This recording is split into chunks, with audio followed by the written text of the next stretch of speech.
спустимося на ПМЖ равликів, тут, де вони вже ростуть, де вони живуть, бігають, мігрують і зрештою набираються сил.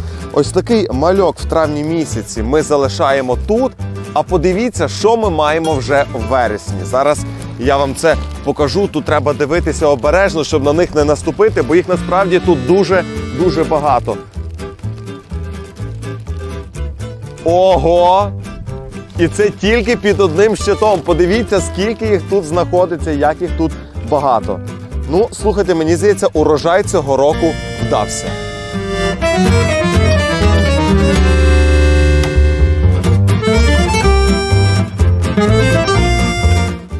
Знаєте, собі тут тако ходжу біля Тернополя недалеко, а просто пахне Францією.